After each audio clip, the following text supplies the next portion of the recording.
L'actu décalée de ce matin sur Matin d'Éden à l'ère du numérique, du digital. Il est notoire que beaucoup de jeunes s'intéressent aux réseaux sociaux et s'y accrochent. Ils passent d'ailleurs le clair de leur temps. Lesquels réseaux ont indéniablement un fort impact, fut-il positif ou négatif, sur leur éducation. Mais en définitive, n'y a-t-il pas lieu de trouver un compromis et si oui, lequel?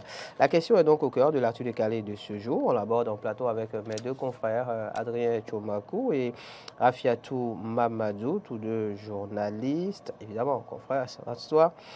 On l'aborde également, comme on le dit chez les autres, passons-vous. Donc vous avez la possibilité de nous appeler au 96 76 68 68. On va commencer par Afiatou Mamadou. Vous nous parliez tout à l'heure, évidemment, d'une association, la vôtre, notamment ASP, qui intervient dans l'humanitaire. Est-ce que vous intervenez aussi dans l'éducation des jeunes? Naturellement. Donc ce sujet vous parle forcément. Avec des pères et mères de famille, donc l'éducation des jeunes est pour nous un volet très important dans le déroulement des activités. De vos activités. De l'ASP. Mais là, on revient à la personne que je suis. Oui. On revient au journaliste que je suis, on revient à la communicatrice que je suis. Justement. Vous savez, ce que je pense de ce sujet que vous avez énoncé, est que nous, en tant qu'Africains, qu'on puisse redynamiser les choses, qu'on puisse remettre les choses à leur place. Parce que j'ai l'impression que tout va au travers. J'ai l'impression que la plagiaire s'impose. D'accord. Parce qu'on veut copier tout ce qui se passe à l'extérieur, ici, et les réseaux sociaux nous en donnent l'opportunité. Et donc, en tant que famille, il faudrait qu'on revoie les choses, qu'on remette les choses à leur place et qu'on rééduque la jeunesse. L'éducation que moi j'ai reçue, ce n'est pas la même éducation que nous donnons aujourd'hui. On reçoit les enfants, les enfants. Vous aurez dû faire, vous aurez beau faire, vous aurez tout faire pour imposer. Si l'éducation n'est pas collégiale, ça veut dire que vous parlez en l'air. Vous devez le parent vieux, vous devez le parent ancien, vous devenez celui qui ne maîtrise rien. Vous n'êtes pas branché. Vous n'êtes pas branché, c'est ça. Et pour être branché, aujourd'hui, il faut être sur les réseaux. C'est ce qu'ils pensent. C'est ce qu'ils pensent. C'est ce qu'ils pensent. C'est vrai que les réseaux sociaux nous permettent, pour nous qui sommes journalistes, nous permettent d'être au cœur de l'information, mais pas toujours la vraie information. Voilà. On trie des informations de ces réseaux qui est fait, évidemment. Et puis on en fait notre information. Pour nous, journalistes, c'est ça. Mais pour la cible que vous avez choisie, pour les jeunes, pour la jeunesse, les réseaux sociaux, c'est pas ça. C'est pas ça. Et dans 10 ans, si on ne sait pas faire, on va perdre notre identité. Je vous reviens dans un instant, Adrien Tchomakou, sur le sujet, évidemment. Il s'agit ici de l'impact des réseaux sociaux sur l'éducation des jeunes. On est tous d'accord qu'à l'ère du digital, les jeunes et les réseaux sociaux ne font qu'un. Oui, il faut dire que les réseaux sociaux aujourd'hui ont assez d'avantages pour les jeunes et bien sûr assez d'inconvénients. Mais l'inconvénient porte surplante les avantages. Selon vous. Commençons déjà par parler des avantages. Des avantages. Tu as fini par les inconvénients. Des avantages, comme vous-même vous le savez, pour ces jeunes, c'est que d'abord ça permet aux jeunes de se divertir et de prendre connaissance de beaucoup de choses dont ils n'avaient pas connaissance, en bien sûr. Et ça permet aux jeunes de se documenter, d'avoir des informations plus ou moins crédibles. C'est-à-dire qu'aujourd'hui, je ne vous coupe pas, mais en notre temps, par exemple, quand il fallait faire des exercices, des exposés, il faut aller dans les bibliothèques. Ou pour ceux qui ont un peu de moyens, il faut aller dans les cyber. Donc, aller payer 400, 500 francs ou 600 francs l'heure pour pouvoir travailler. Mais aujourd'hui, c'est plus facile sur son smartphone. Sur smartphone, vous allez sur des sites. Sur des sites, voilà. Sur des groupes WhatsApp. Et chaque secteur avec son domaine. C'est ça. Et vous avez l'information dont vous avez besoin. Justement. Donc, qu'on veuille ou pas, ça contribue d'une manière ou d'une autre à l'éducation, à la bonne éducation des enfants, des adolescents et des jeunes. De l'ouverture d'esprit aussi. Ils sont ouverts sur le monde. Ils sont ouverts sur le monde. D'avoir une idée sur ce qui se passe aussi à l'international, dans le monde entier. Et là, ça permet, c'est-à-dire il y a des gens aujourd'hui qui n'ont plus besoin de se documenter, d'aller payer des livres, des ouvrages dans des librairies, bien sûr. Juste avec leur smartphone. Il suffit qu'ils soient connectés, ils mettent les mots-clés sur l'Internet et ils ont l'information dont ils ont besoin. Bien sûr. Donc, ça contribue énormément au développement de d'abord l'intelligence de l'enfant, de l'adolescent et du jeune. Oui. Ça permet aux jeunes d'être plus éveillés et d'avoir un peu plus de connaissances. En parlant des inconvénients, Oui. Avant de s'intéresser aux inconvénients, attardons-nous sur le cas spécifique des réseaux sociaux, à nuancer quand même du digital de manière générale, de Internet de manière générale, puisqu'ici les réseaux sociaux, donc il va s'agir de quoi? Pour citer les plus connus, WhatsApp, Facebook, TikTok, Instagram et j'en passe. Voilà. Là, il s'agit donc quoi? De travailler sur le vivre ensemble. On se retrouve donc en communauté. Tout à fait. Et donc, les enfants ont un lien, hein, enfin, les jeunes travaillent donc et cultivent un lien entre eux. Un lien virtuel. Un lien virtuel, cela va de soi, ce qui permet donc déjà de lutter d'une certaine manière contre peut-être la solitude.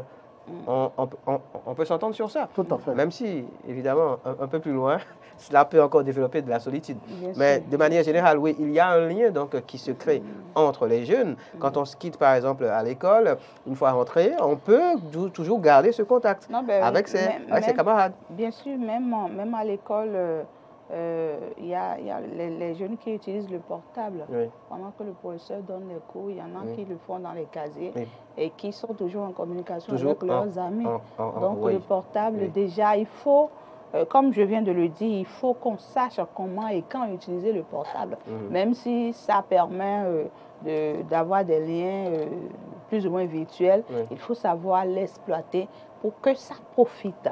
Je laisse Adrien finir.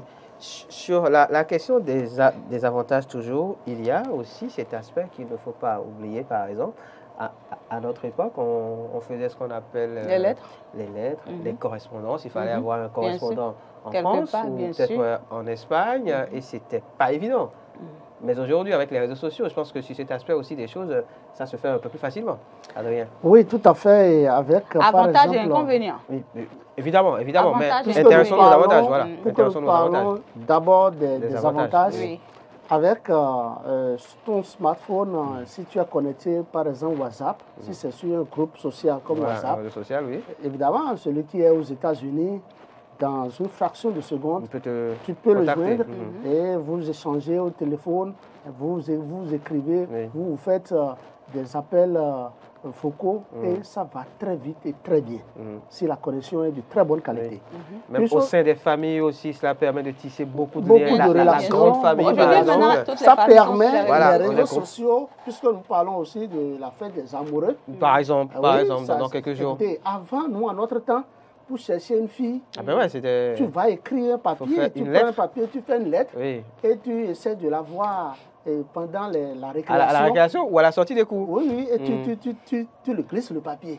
Ou tu l'envoies par le truchement d'une amie ou d'un ami. Donc maintenant, avec les réseaux sociaux, c'est un peu plus simple. Ça vous simplifie la tâche. Mais oui, donc c'est aussi un avantage.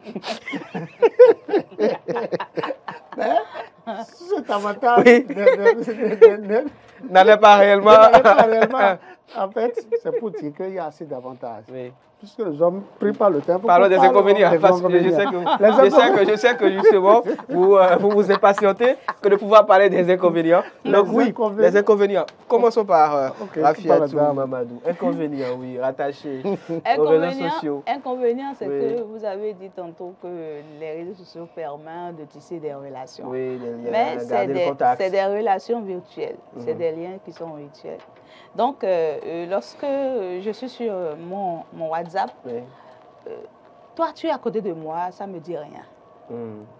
Même si on est dans une foule, on est 100 dans une salle, et tout le monde a son téléphone, on a la tête baissée. C'est pourquoi on a dit la génération tête baissée. Moi, je ne fais pas partie de la génération tête baissée. La belle preuve, d'ailleurs, pour nous qui sommes professionnels des médias, quand on va parfois sur le terrain. Non, pas parfois, c'est ça. Lorsque vous êtes n'importe où, voilà. c'est d'abord, lorsqu'on descend là, c'est son portable qu'on prend d'abord. On se rend compte que quand on va par exemple donc, sur des événements, sur des ateliers et autres, alors pour ceux qui utilisent la caméra par exemple pour faire des plans de coupe, alors les plans qui permettent d'illustrer d'accord le reportage, message, oui. vous vous rendez compte que parfois c'est compliqué pour eh bien, les cadreurs, les caméramans comme on les appelle. Bien Pourquoi? sûr, Parce bien que sûr. tout le monde a la tête baissée Tout le dans monde son a la tête portable. baissée. Donc c'est Puis on compliqué ne sait d'avoir pas des que images de c'est gens. pas. C'est-à-dire Voilà, le ça devient présent compliqué. n'existe plus. Le Oui. présent n'existe plus.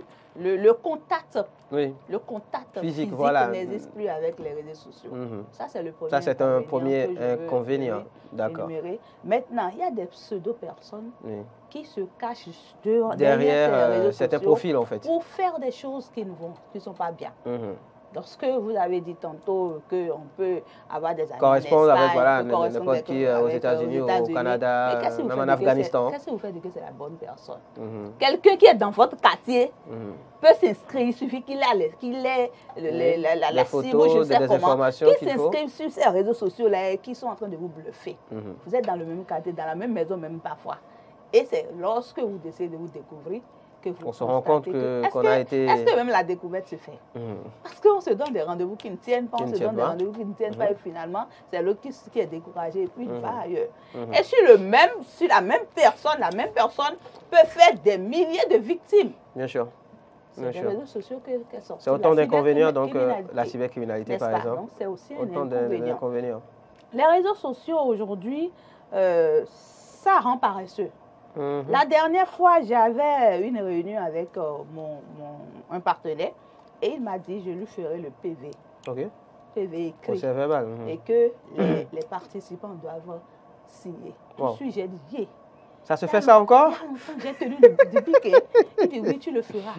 Mais je vous dis, c'est pas facile pour moi d'écrire un PV de 2 pages. N'est-ce pas alors? Ça n'a pas été facile parce que Que dire des j'ai plus été jeunes? déjà habituée Voilà. au clavier. Mhm. Donc ça nous éloigne de ce que nous savions faire. N'est-ce pas? Autant d'inconvénients rattachés En aux tout cas, réseaux ce sont sociaux. les aux réseaux inconvénients sociaux, que, oui, moi, évidemment. je note. Et puis la dépravation. Je ne peux pas parler d'inconvénients dans la dépravation. Ok. La dépravation Des aujourd'hui mœurs. sur les réseaux sociaux aujourd'hui, ça devient chose créable. Mhm. Et si on ne fait pas gaffe, c'est que nous sommes en train de perdre une génération. D'accord. C'est ce que je disais tantôt. Il faudrait que nous, parents, que l'éducation que nous avons reçue, que nous puissions vraiment inculquer cette éducation-là à nos enfants. Oui, les réseaux sociaux sont là. Il faut s'amuser, il faut se distraire, il faut faire ci, il faut faire ça. Mais n'oublions pas ce que nous sommes. Nous sommes africains. Et On va revenir sur ce qu'il faut retenir justement pour parler de compromis. Oui, Adrien Tchomakou, sur la question des inconvénients des réseaux sociaux dans l'éducation des jeunes. Parlant des inconvénients sur l'éducation des jeunes, c'est d'abord, avant et après tout, le fait que les jeunes, à force d'utiliser les réseaux sociaux, abandonnent leur cahier, abandonnent leur livre. Disons que ça donne plus à la distraction sur les réseaux qu'à autre chose. Ils se distraient plus sur les réseaux sociaux que de s'occuper de leurs études. Ça fait aujourd'hui que les enfants, bien que les parents les accompagnent de toute manière, que ces enfants n'arrivent pas véritablement à s'en sortir dans les classes, de passer en classe supérieure, avoir de bons résultats, d'où la baisse de niveau qu'on remarque de manière générale peut-être. C'est ça. Donc, il y a ce facteur, Okay. Ce facteur qui est vraiment primordial. Même s'il faut préciser que même sur les réseaux sociaux, en fait, on peut apprendre. On peut beaucoup apprendre sur les réseaux sociaux. en fait. Mais le problème, c'est juste que les enfants ou les jeunes sont plus concentrés sur le côté distraction. Voilà, c'est qu'ils sont plus concentrés sur le côté distraction des réseaux sociaux que sur le côté donc rattaché aux choses à apprendre. Donc, parlant toujours des inconvénients, c'est que les jeunes découvrent beaucoup d'énormités sur les réseaux sociaux. Les jeunes avec les réseaux sociaux sont par moments emportés par beaucoup de choses. Il y a des choses qui, quand ces enfants, ces jeunes découvrent ça... Les études ne leur disent plus rien. Pas même les études, on sait qu'avec ça, que les études... que l'étudier d'abord. C'est que l'enfant qui ne doit pas découvrir quelque chose, même l'être humain en général, que tu sois grand, âgé ou pas, quand tu découvres ce que tu dois découvrir. Donnez un exemple ici. Par exemple, sur les réseaux sociaux, il y a des images, des vidéos où on voit un couple. Ça, c'est un exemple parmi tant d'autres. Pas un couple, un homme, un garçon. D'accord. Les deux veulent aller au lit et la femme devient un serpent. Au lit, ou bien vous êtes au lit et que la femme devient un serpent.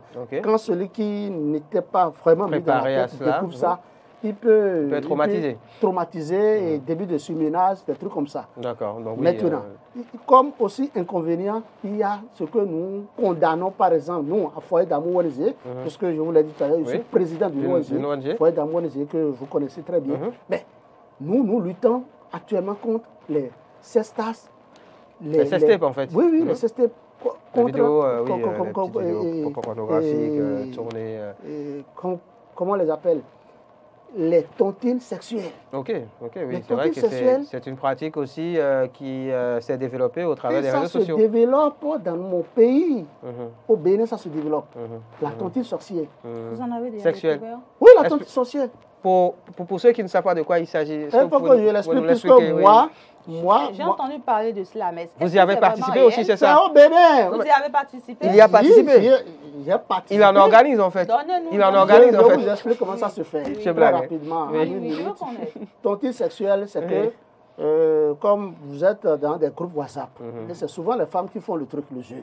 Les femmes sont identifiées dans un groupe WhatsApp. On sait que bon, celui-ci a un train de vie plus ou moins acceptable. Bon, elle, la dame en question, crée un groupe WhatsApp et amène ceux-là qui, pour elle, ont un train de vie plus ou moins acceptable. Maintenant, elle vous fait la proposition, c'est que par semaine ou par mois, c'est souvent par semaine, c'est hebdomadaire, vous donnez tel montant, c'est selon votre mise. Vous donnez, vous cotisez, sans vous cotiser pendant 1 mois, 2 mois, ça dépend de votre mise, 3 mois. Si éventuellement vous avez, comment on appelle, une mission, combien? Ça dépend. Le minimum qu'il faut donner, c'est 5 000. Par mois? Non, par semaine. C'est un expert qui ça, c'est le strict minimum. Et vous en avez donné? J'en ai fait. Très bien. Ok. Vous comprenez? Je suis en train de vous donner mon cas. Oui. Tontine sexuelle, Adrien Tchomakou, président du Foyer d'Amour, j'ai l'a fait. C'est par expérience, c'est pour c'est par expérience. Vous avez vraiment voulu... C'est pour les besoins d'enquête. C'est pour les besoins d'enquête. Journaliste, d'abord, il faut enquêter pour mieux comprendre comment ça se passe avant d'aller immersion. À plus forte raison, Foyer d'Amour ONG organise une vaste campagne de lutte contre la tontine sexuelle actuellement. Et la dame n'est pas du tout... Vous n'avez pas fini de développer. N'est pas contente de voir. Finissez derrière, on ouvre l'antenne. On ouvre l'antenne. Dès que vous êtes dans le groupe, vous faites votre mise. Moi, j'en ai cotisé que 5 000 francs par semaine. Vous comprenez? 3 mois après... C'est quoi la finalité? La dame... La finalité, bon, quand vous rentrez dedans, on vous le dit déjà. C'est ici où vous voulez aller. On sait que vous résidez à Bomé-Calavi, à Cotonou, et vous êtes agent permanent de l'État ou dans le secteur privé où vous effectuez des missions à l'intérieur du pays. D'accord. Donc, quand vous êtes en mission? Quand vous êtes en mission, en voulant partir, tu l'informes et c'est à elle de t'attribuer. À disposition, en fait. Elle te met à disposition une dame. Une escorte, en fait, voilà. Tu comprends? Et cette fille passe la nuit avec toi, et c'est-à-dire, c'est elle qui est chargée de payer la dame en question. Mais le manger de celle qui va t'accompagner est à ta charge, tout est à sa charge. Maintenant, moi, pourquoi à un moment donné, j'ai dit non, je ne peux pas parce que, vous savez, le goût est relatif. Bien sûr. La fille avec qui Tchomakou serait Adrien. On te propose une fille qui ne te plaît pas. Vous voyez ça, non? Donc, c'est pour ça que vous avez quitté finalement. C'est pour ça, moi, j'ai quitté. Sinon vous auriez continué. Non, il faut arrêter. La fille qu'il faut chercher, c'est selon son goût. Bien sûr, bien sûr. Donc, il faut d'abord intégrer le groupe, mieux comprendre les choses avant d'aller contre ça. Bien sûr, c'est ce que j'ai fait. On a compris, je vous charrie juste. On a compris un peu. Donc, voilà, en tout cas, un autre inconvénient, par exemple. C'est des inconvénients. Et toi, tu es à la maison, et ton papa est à la maison, tes parents sont à la maison, alors que tu fais ces trucs-là. Tu fais ce genre de choses. Et c'est à cause des réseaux sociaux que tu es rentré dedans. 96, 76, 68, 68, 96, 76, 68, 68. On reçoit les appels des amis téléspectateurs à compter de cet instant. Au regard de tout ce qu'on a dit, est-ce que finalement, vu tous ces inconvénients, il y a encore des inconvénients. Je sais, mais malheureusement, on ne peut pas tout citer. Est-ce qu'au regard de tout ça, on peut se dire finalement, OK, on interdit l'utilisation des réseaux sociaux aux jeunes? On ne peut plus. Est-ce qu'on peut le faire? On ne peut pas l'interdire puisque les réseaux sociaux, c'est aujourd'hui un mal nécessaire. Un mal nécessaire. Et à plus forte raison, Foyer d'Amour ONG, notre projet est intitulé l'utilisation responsable des réseaux sociaux. L'utilisation responsable des réseaux sociaux.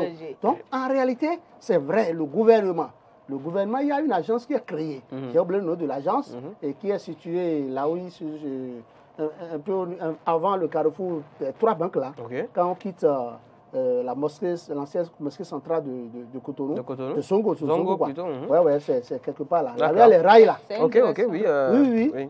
Et cette direction lutte en réalité contre les défiances sur les réseaux sociaux. Et la direction est rattachée à la présidence de la République. C'est pour dire qu'il y a assez d'efforts que le gouvernement est en train de faire. Mais ce n'est pas encore ça. Il faut que le pouvoir central associe nous, responsables d'ONG, des ONG à la trempe de foyer d'amour ONG, pour mieux l'accompagner. C'est de ça qu'il est question. Parce que vous savez, ça dit qu'il a sur les réseaux sociaux, c'est du foutou. N'est-ce pas? C'est du foutou. 96. Les gens tombent malades à cause de ce qu'ils découvrent sur les réseaux sociaux. Bien sûr. Et puis pourquoi? 96, 76, 68. Qu'est-ce qu'il faut faire donc par rapport à l'utilisation des réseaux sociaux par les jeunes, l'impact sur leur éducation, quel compromis trouver finalement? On ne peut pas leur empêcher. Qui amènent la cybercriminalité, qui amènent les jeunes aussi, aujourd'hui, qui ne veulent rien faire, qui ne veulent pas apprendre un métier et qui veulent avoir de l'argent facile et ils osent dire qu'il faut escroquer les Occidentaux. C'est ça. Comme et je pense qu'avec la création de la CRIET et de l'OCRC, l'Office central de la lutte contre la cybercriminalité, cet office qui réprime fortement ces derniers jours les cybercriminels, je pense que les jeunes doivent savoir raison garder. Ils doivent savoir qu'il ne sert à rien d'utiliser les réseaux sociaux pour pouvoir escroquer quelqu'un. L'ANAC au Bénin prend de l'ampleur, mais la police y veille. Et je salue au passage le directeur général de la police, le gouvernement, le chef de l'État, qui n'hésite pas sur les moyens en matière de lutte contre la cybercriminalité. Question pour vous, Afiatou Mamadou. Donc oui, des avantages, donc oui, des inconvénients. On ne peut pas empêcher les jeunes aujourd'hui d'utiliser les réseaux sociaux. Mais à quel âge, par exemple, pensez-vous qu'on peut commencer par autoriser un jeune enfant ou un enfant tout simplement à utiliser Justement. Ou à s'inscrire sur les réseaux? Il faut que les familles aujourd'hui elles-mêmes soient conscientes. Quand je dis famille, c'est papa, maman et puis les enfants. Il faut que la famille soit consciente de ce que oui, les réseaux sociaux, ça permet à l'enfant d'être éveillé. D'être éveillé, par exemple. Ça permet à l'enfant de découvrir des choses. Le monde. Le monde. C'est nous, en tant qu'adultes, qui savons que ce que cet enfant est en train de découvrir, qu'il y a des choses qui ne doivent pas être découvertes. Quel âge? Et donc, l'âge, moi, je dirais après le bac. Après le bac? Oui, carrément. Parce que moi, c'est-à-dire que donc, durant tout son cursus scolaire, la terminale n'a pas de portable. Lorsqu'elle a des recherches à faire, c'est mon portable qui est bon pour faire le... Mais lorsque l'enfant a de façon permanente le portable dans sa main, il ne peut pas tout contrôler. Étudier. Donc, il faudrait que ça se Adrien passe sur le sujet, oui. À quel âge? Après le bac, selon vous aussi? Ou est-ce que ce n'est pas abusé? Quoi? Est-ce que ce n'est pas abusé d'interdire l'utilisation du portable aux enfants avant l'obtention du bac? Qu'est-ce qu'il veut en faire? C'est-à-dire qu'on est dans les zones de 18 ans, 17 ans. 16 ans, 17 ans. Voilà. Bon, c'est relatif. C'est relatif et ça dépend aussi de l'éducation à la base, l'éducation à bas âge. Déjà, à 10 ans, on peut autoriser son enfant. Qu'est-ce que l'enfant veut aller faire sur WhatsApp à 10 ans? Écoutez, en 20 secondes. À 10 ans. Oui, il y a aujourd'hui, pourquoi quand je dis autoriser, vous ne me suivez pas, c'est que il y a aujourd'hui des portables pour des enfants. Des jeux. Non, pas pour des jeux. Pour des enfants, ok. Pour des enfants. Oui. Ça développe l'intelligence, pas seulement trucs là. Il y a des portables, et je n'oublie le nom, des tablettes, vous voulez dire? Des tablettes, c'est ça. Okay. Je veux parler des tablettes. Il y a assez de tablettes qui sont dédiées seulement pour les enfants de 8 à 18 ans. Et ça, ce n'est pas seulement les jeux. Il y a tout dedans, les recherches. Vous ne verrez rien d'inconvénient. C'est-à-dire, même si vous-même, là, vous ramenez les trucs de WhatsApp, ça refuse. Ça refuse, ça ne prend pas. D'accord. Donc, je pense que toi, c'est une question de moyens. C'est une question de moyens. On peut le permettre et contrôler. Il y a, par exemple, une ONG qu'on appelle Village Lettré, qui a organisé un jeu concours. Mais chaque année, l'ONG le fait, c'est la 3e édition qui a été organisée. L'ONG Village Lettré offre toujours des tablettes à enfants, des tablettes d'enfants au sein premier. Donc, il faut l'autoriser, mais il faut contrôler. Il faut beaucoup contrôler. D'accord. Merci beaucoup. On a dépassé le temps imparti à l'émission de ce jour.